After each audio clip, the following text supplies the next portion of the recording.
കുഞ്ഞുങ്ങളുടെ അമ്മയും അച്ഛനും കൂടെ വൈകുന്നേരം ആയപ്പോഴത്തേക്കും നടക്കാൻ ഇറങ്ങി. നല്ല സ്ഥലമെന്ന് വെച്ച് കഴിഞ്ഞാൽ നല്ലൊരു താഴ്വാരത്തിൻ്റെ എല്ലാ ഒരു ഇതുമുണ്ട്. നല്ല രസമാണ്.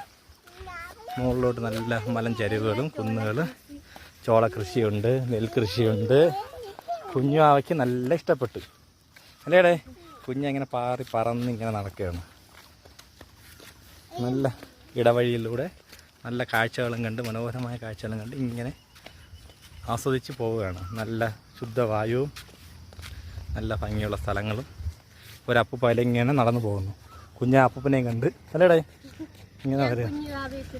വെള്ളമൊക്കെ കൊണ്ടുവന്ന് എന്ത് നല്ല സ്ഥലമാണെന്നറിയോ. ആ താഴെ കാണുന്ന കൂരവ് കൃഷി, അതിൻ്റെ അപ്പുറത്ത് ചോളപ്പാടം. ഇതിലിങ്ങനെ നേരെ പോയി കഴിഞ്ഞാൽ നല്ലൊരു മലഞ്ചെരിയിൽ എത്തിച്ചേരും. മലഞ്ചെരിവിൻ്റെ കാഴ്ചയും നല്ല കാറ്റൊക്കെ കൊണ്ട് മനോഹരമായൊരു യാത്ര. അതാണ് ഇവിടുത്തെ പ്രകൃതി ഭംഗി എന്ന് പറയുന്നത്. പ്രകൃതി ഭംഗി എന്ന് വെച്ച് കഴിഞ്ഞാൽ കുറച്ച് സമയം കഴിയുമ്പോഴത്തേക്ക് ഇവിടെ എല്ലാം കോടമഞ്ഞൊക്കെ ഇറങ്ങി നല്ല സൂപ്പറാകും. ഇതിൻ്റെ ആ അപ്പുറത്ത് കാണുന്ന മലയുടെ അപ്പുറത്താണ് ചൈന. അവിടെ താഴെ ഒരു നദി ഒഴുകുന്നുണ്ട്. ചുറ്റും മലകളാണ്. അതെന്ത് രസമെന്നറിയാം. മലകളുടെ മുകളിൽ മൊത്തം വീടുകളും ഉണ്ട്. അങ്ങ് വരെ തണുത്ത കാറ്റുണ്ട്, എല്ലാം ഉണ്ട്.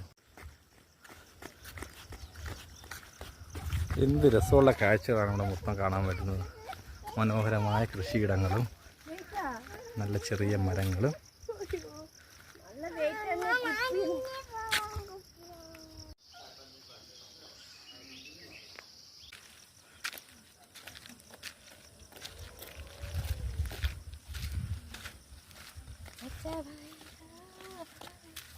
കുഞ്ഞാ ഒരു വാട്ടർ ബോട്ടിലെ കൈ പിടിച്ചോണ്ട് നടപ്പുണ്ട് കുടിക്കാൻ വേണ്ടി. നടന്നപ്പോ തളഞ്ഞു പോയില്ലേ? അതെന്താ വെള്ളം കുപ്പി കൊണ്ടുവന്നു. വെള്ളം കൊണ്ടുവന്നു.